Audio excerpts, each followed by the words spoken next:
ये सबसे पहले तो बिलाल भुट्टो ज़रदारी साहब के हवाले से बात करते हैं। अब वो कह रहे हैं कि 10 जलसों से कोई प्रेशर नहीं क्रिएट हो सकता,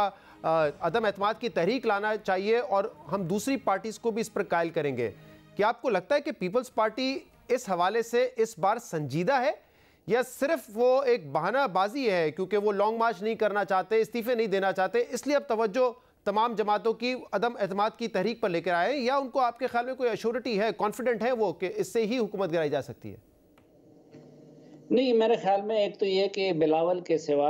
किसी और जमात को, ना मौलाना फजल रहमान साहब को, ना मुस्लिम लीग नून को और ना कौम परस्त जमातों को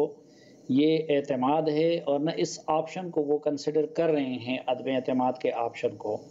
क्योंकि वो ये समझते हैं और बिल्कुल दुरुस्त समझते हैं कि माजी करीब में जो कुछ हुआ है सेनेट के इलेक्शन में, चेयरमैन सेनेट के अदम एतमाद में या उससे आगे पीछे,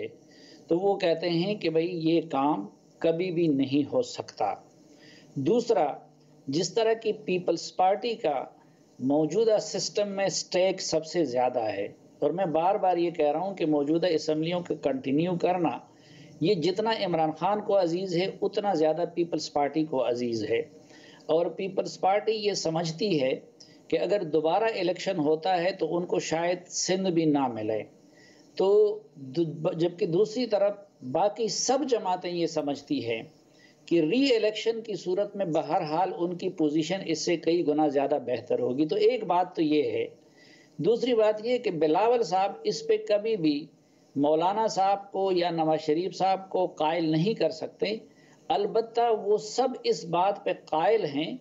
कि बिलावल साहब और जरदारी साहब की किसी हद तक डील हो गई है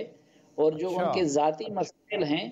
उस हवाले से उन्होंने अपने लिए रियायत ले ली है।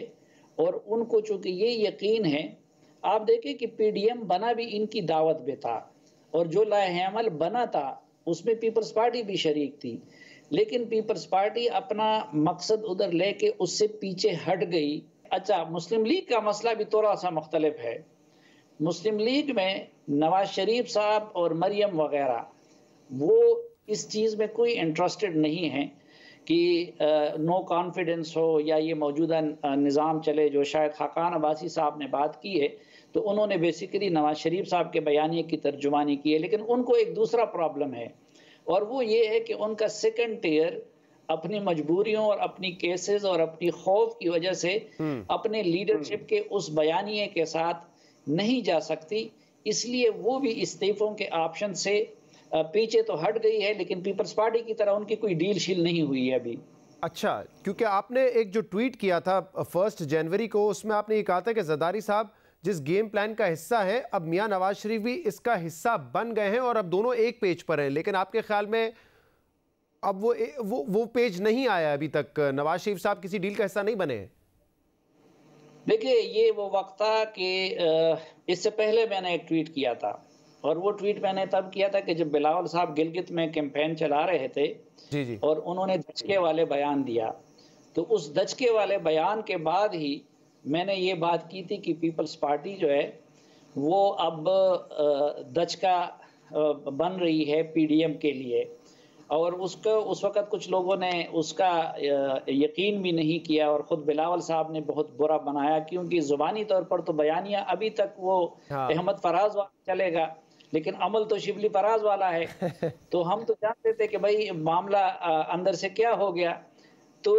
जो मुस्लिम लीग नून की मैंने बात की थी उस वक़्त अभी ये फैसला नहीं हुआ था मुस्लिम लीग नून का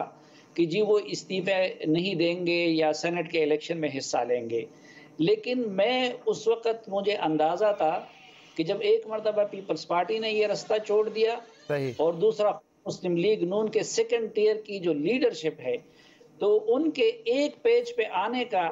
मतलब मेरा सिर्फ इस्तीफे ना देने और सेनेट के इलेक्शन में हिस्सा लेने की हद तक था। लेकिन अगर अभी के बयानिए के लिहाज से एक पेज पे नहीं है। बहुत बहुत शुक्रिया।